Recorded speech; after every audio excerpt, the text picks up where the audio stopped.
Hey everyone, it's Dr. Nicole Rochester, board certified pediatrician, former caregiver, and CEO of Your GPS Doc. I wanted to do a bonus episode on observation status. If you missed part 1 and part 2 of observation status, I encourage you to go back and check those 2 videos out. And in this video, I just wanted to share a little more inside information to really illustrate the problem and to make sure that you truly understand the nuances. So I wear many hats, and one of the roles that I have is in utilization review. I review charts, and we basically look at the charts and make recommendations to the hospitals and to the physicians about the appropriate admission status. So I have a lot of experience with this issue of observation, not just as a practicing physician, not just as a health advocate, as a former caregiver to my dad, but also professionally working for a company who actually reviews cases of real patients. And so this is something that I see over and over again in my work in utilization review. So I'm just going to give you a common scenario. Joseph Brown is an 85-year-old man who was hospitalized about a week ago for a congestive heart failure exacerbation. So it just means, his heart was failing, maybe fluid built up, he was having trouble breathing. So that problem was managed. He went home after 2 or 3 days, and now he's just weak. He's not really moving around a lot. His appetite isn't all that great. He's fallen a couple of times. His wife, who's only a couple of years younger than him, is just no longer able to care for him at home. So his son and daughter pick him up and bring him to the emergency room.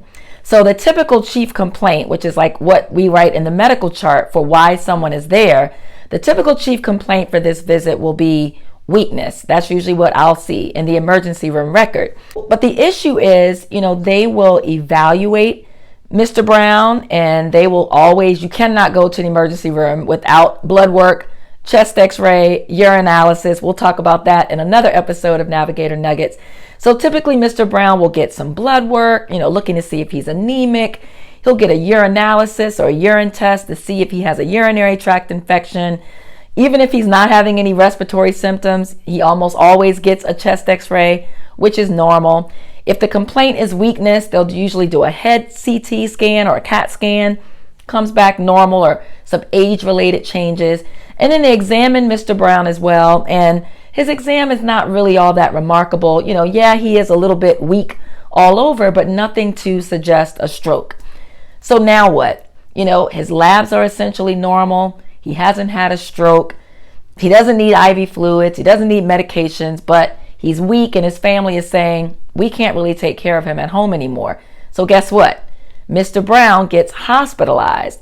But Mr. Brown, 99.99% of the time in this scenario, is going to be hospitalized in observation status. And if he's not hospitalized in observation status, the doctor who admitted him or the team will get a nice little friendly call the next morning from the case manager saying, hey, Mr. Brown does not meet criteria for inpatient status. I need you to change him to observation.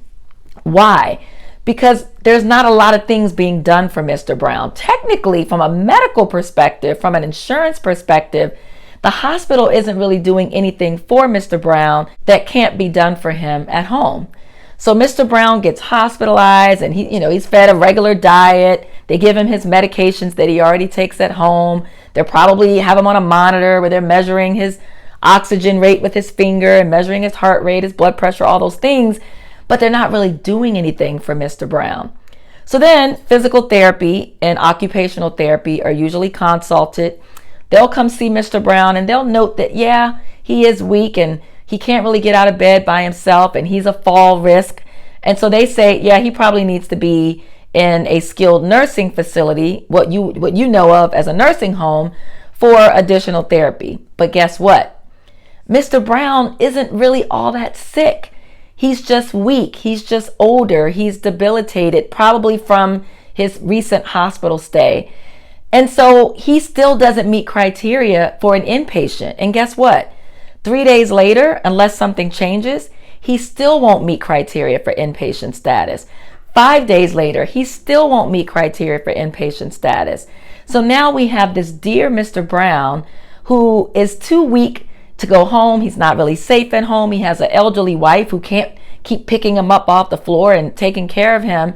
But he doesn't really have a medical indication to be in the hospital. So guess what that means? Because he's not an inpatient, and because he hasn't spent at least 2 midnights or 3 days as an inpatient, Medicare is not going to cover Mr. Brown's nursing home stay. So now he's stuck there. You all, I see this at least 2 or 3 times a week, at least, if not every single day.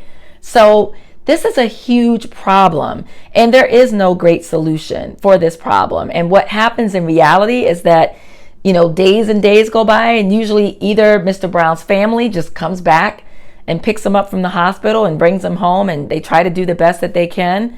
Or as a result of being in the hospital, maybe Mr. Brown catches pneumonia, or his oxygen drops low, or he falls in the hospital and breaks a bone, or some other horrible thing happens, and now they do have to institute some type of medical therapy. And now maybe, just maybe, Mr. Brown will qualify as an inpatient, and then will be able to go to a nursing home and have that covered by Medicare.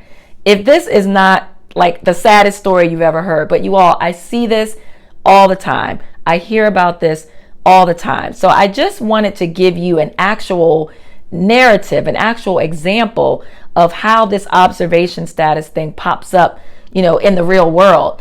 And I don't really have the answers. It sounds horrible, right? That this man is in observation status and that his insurance company won't pay. But from an insurance standpoint and from a physician standpoint, he really doesn't meet criteria to be an inpatient. The doctors aren't really doing much for him. I mean, they're checking on him.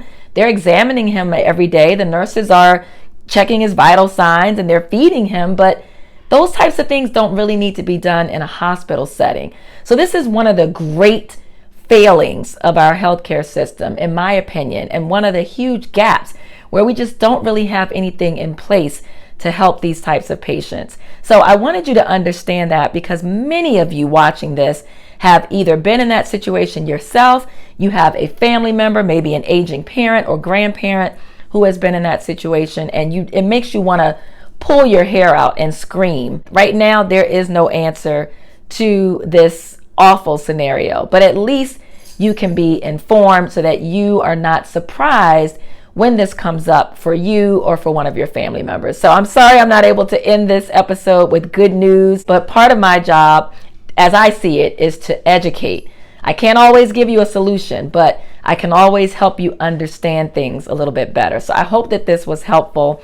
Please feel free to share this video if it was helpful. Please like it. If you want any additional information, you can always go to my website, www.yourgpsdoc.com. Take care.